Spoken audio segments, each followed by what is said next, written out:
Hey guys, what's going on? Hey guys, what's going on? It's Eli, back with another review video. And yes, the last Christmassy review and the last review for this year. So that's right, you read the title and pretty much, I saved the best for last. And that is, of course, the sequel to, with Kurt Russell as Santa Claus, The Christmas Chronicles Part 2. Yes. I remember when the first film came out, and, and if you guys remember, me and Little Blue, we reviewed that, and it was during when, in 2018, we started doing reviews. And so, Christmas Chronicles being one of the first few reviews that we did, and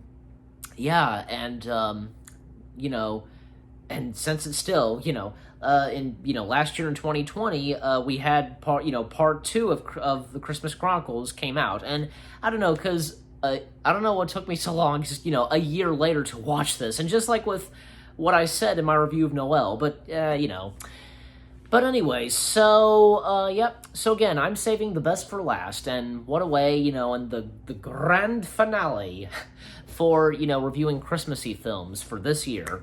So, The Christmas Chronicles Part 2, and I finally gave this a watch not too long ago.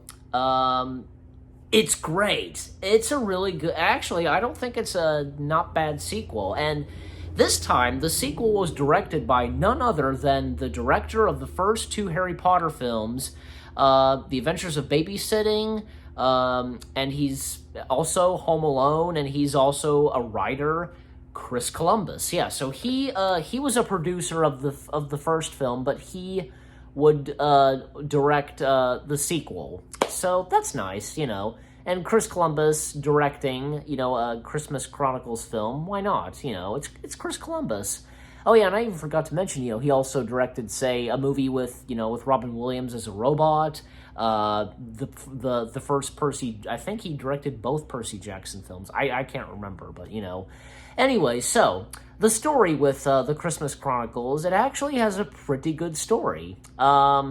Because, of course, we have the return of Kurt Russell as Santa Claus, and also Goldie Hawn as Mrs. Claus, who made a cameo at the end of the first film. Now she has a big time role in this, alongside with her husband Kurt. So and this time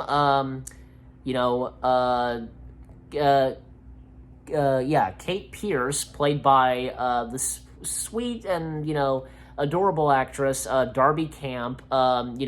This time, Kate is one of the main characters, like, the star of this film, and, like, alongside with Santa. Like, in the first film, like, it was both her and Teddy. Like, I think it was focusing a lot more on, say, Teddy, but this time focusing more on Kate, because with both Teddy and Kate, they're at, I want to say, Hawaii.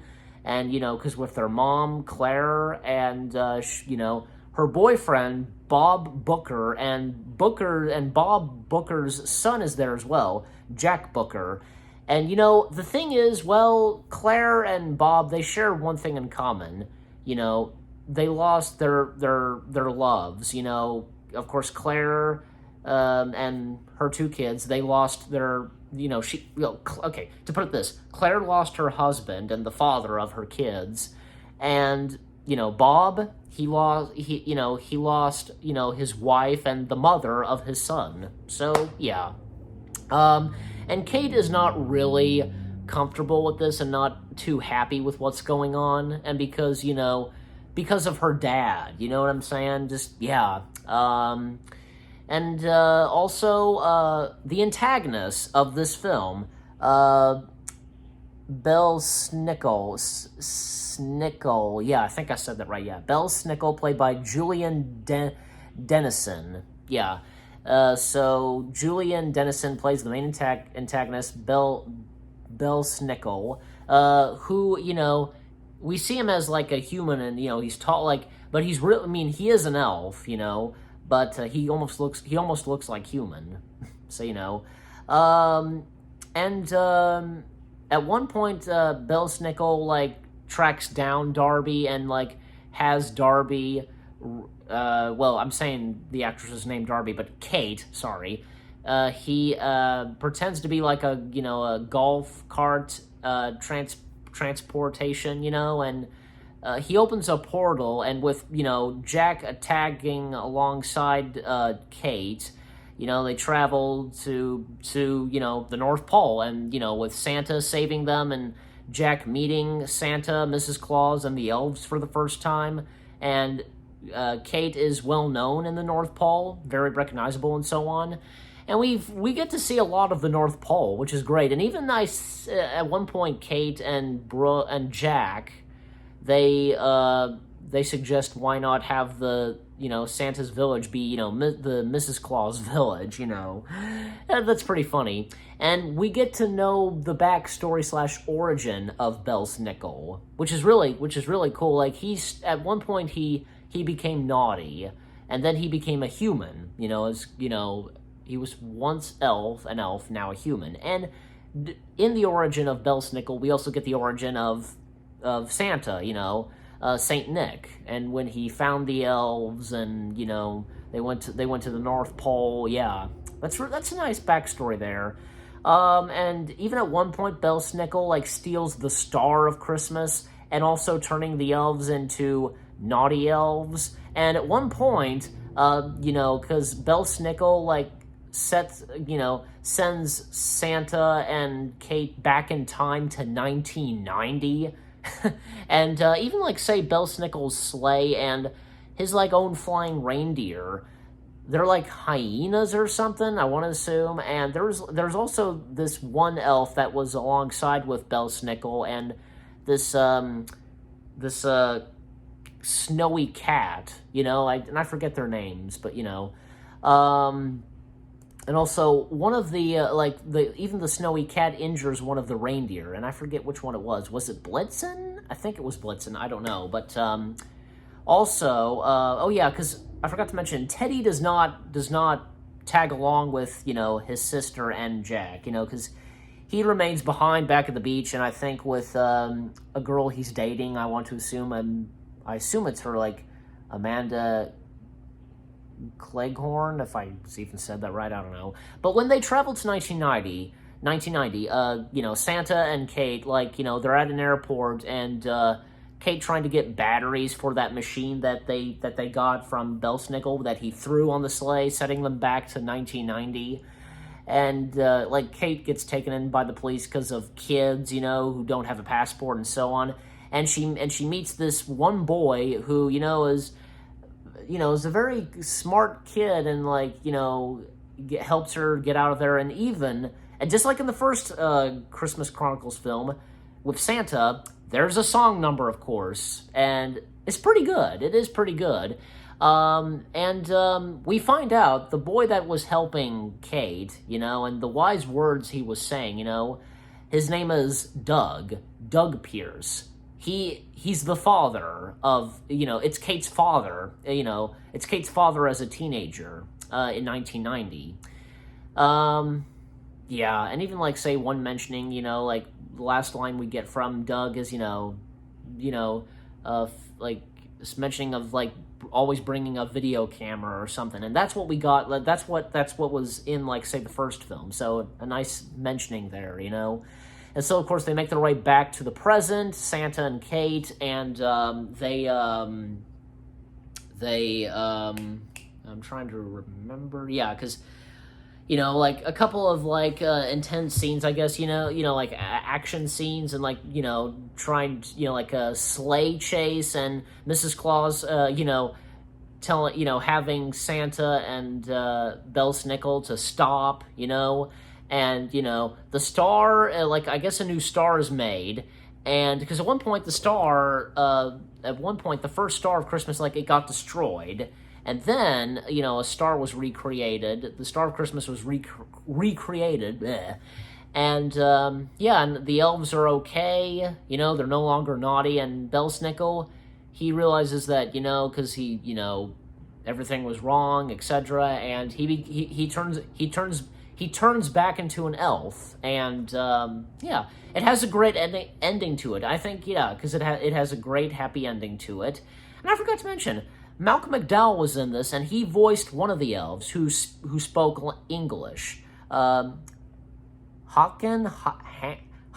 if I'm saying that right, I don't know, but and even when Kate was speaking in elf language, and just and what he said, you speak our language, and she was saying, like, and you speak English very well, blah blah blah, and the one character, because when they were in 1990, this one woman who was who started singing with Santa, she started singing first, then Santa joined in, named Grace, played by Darlene Love. I'm not sure if I've seen Darlene Love in anything else, but I don't know. Like, the ending to it, well, Santa returns, like, they all say their goodbyes, and Santa returns Kate and Jack back to Hawaii. Teddy sees Santa, and, Santa shouting down, Merry Christmas, Teddy, and, yeah, Teddy's seen Santa yet again, and, Kate and Jack telling Teddy what had happened, and they have a whole story to tell him for sure.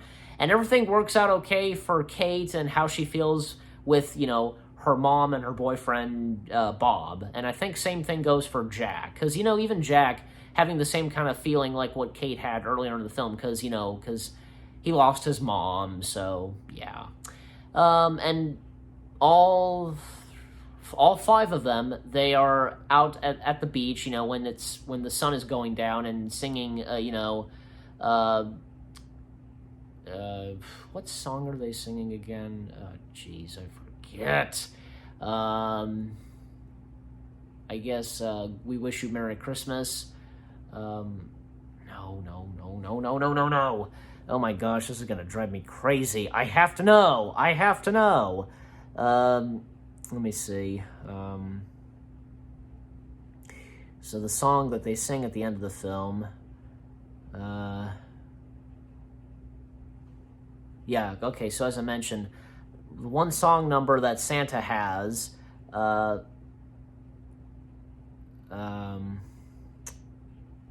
guess The Spirit of Christmas, or I don't know. Great. I'm gonna have to, but while I'm doing that, because I will say, like, again, the ending is really great, and everybody starts singing, not just the five of them on the beach, but back at the North Pole, everybody, from Santa and Mrs. Claus, Belsnickel, and all the elves, they start singing as well. And the Northern Lights, they form Merry Christmas, and on the beach. And you know what? Because, the parents, they're like, Claire and Bob, they're seeing it too. I'm surprised because, they didn't, like, they're not, I mean, they are surprised, but they just don't, I don't know. God, okay, Oh Christmas Tree. Jeez, how did I forget about this? And I watched this not too long ago. Oh my gosh. But anyways, so again, as I said, yeah, they're singing Oh Christmas Tree, and the Northern Lights that show up at the beach, saying Merry Christmas. And yeah, again, it has a great ending to it. Yeah, so with all that being said, and in closing, The Christmas Chronicles Part 2, or if it's just called, The Christmas Chronicles 2, it's great, and I think it was a really good sequel. Maybe, like, I haven't watched the first one in quite a while. I probably should, but because I just think, as of right now, like, I think the sequel is pretty good. I'm not saying, I don't want to be harsh or anything when I say this, that, thinking that, it's better than the first film. But, I'd probably have to give the first one a rewatch. So, and see what I think. But, yeah, and how do I rate The Christmas Chronicles 2? What the heck? I'm giving it a 10 out of 10. I thought this was pretty good, and a pretty good sequel to the Christmas Chronicles. Yeah, just, it was great. Again, like, it had hilarious moments, emotional stuff, of course, and yeah, it would be nice if, what if there would be a second sequel? we could have, it could be a trilogy. Why not? And this time, bring in, have the parents be part of this. All of them, all 5 of them. Like in the first movie, it was just Teddy and Kate, and then in the second, it was Kate and Jack. Well, this time, have Teddy, Kate, and Jack come into this, and also have their parents come into this as well. They would probably freak out at first, you know what I'm saying? Oh, man. But, and if it's possible, like, you know, even if Teddy had a girlfriend by then, like, she could probably be dragged into it too. But we'll just have to wait and see if, you know, there could ever be a sequel, one more sequel to the Christmas Chronicles. I'd be down for it, you know? And again, it would be nice if it would make it, you know, a trilogy. We'll just have to wait and see. And again, it would be great. So, you know, why not? So, and you guys let me know what you think too. I mean, my opinion on this, if, you know, it could be a trilogy and one more sequel, and what you thought of my review of the Christmas Chronicles 2, and, you know, what you thought of the first sequel, and, yeah, give this review a like, and leave comments as always.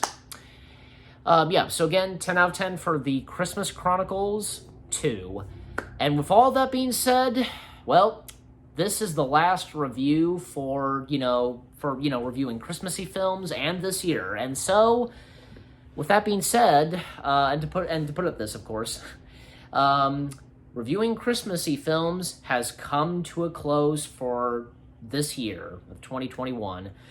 Man, I gotta say, you know, it's been fun. I think I picked out some pretty good Christmassy films for this year. You know, because from like, say, well, once again, doing Rankin Bass, Gremlins, and Die Hard once again, and I did Scrooged. That was great. And, you know, this time, you know, because last time of Christmas, 2020, I did, like, say, the Santa Claus 2 and How the Grinch Stole Christmas, the live action version, and if I recall, yeah, I did 2 Christmas Carol films. But this time, you know, this year, I did one of A Christmas Carol, a film adaptation of A Christmas Carol, which was, of course, Scrooged. And I included, say, the other 2 Santa Claus films, and with, you know, my good friend Elijah Goring, and then, you know, of course, Mickey's Once and Twice Upon a Christmas, yep. And some of the Christmassy films that were celebrating their anniversaries, from Arthur Christmas, Good Luck Charlie, 12 Dates of Christmas, and you name it. So, yeah, and again, what better way to wrap up, you know, reviewing Christmassy films, and this year with the Christmas Chronicles 2. So, yeah, I hope you guys enjoyed this year's review of Christmassy films, and until next Christmas. And yep, and next year, and in January, stay tuned for, you know, when the first week of January hits, for the first review marathon, where the review marathon is boldly going where no one has gone before. So again, with all that being said, and for one last time, happy holidays to you all, Merry Christmas to one and all, and have a happy and safe New Year. I hope you enjoyed my review of the Christmas Chronicles Part 2, the last one for this year, and reviewing Christmassy films, and I'll see you guys in the next video / review. Take care, and peace out.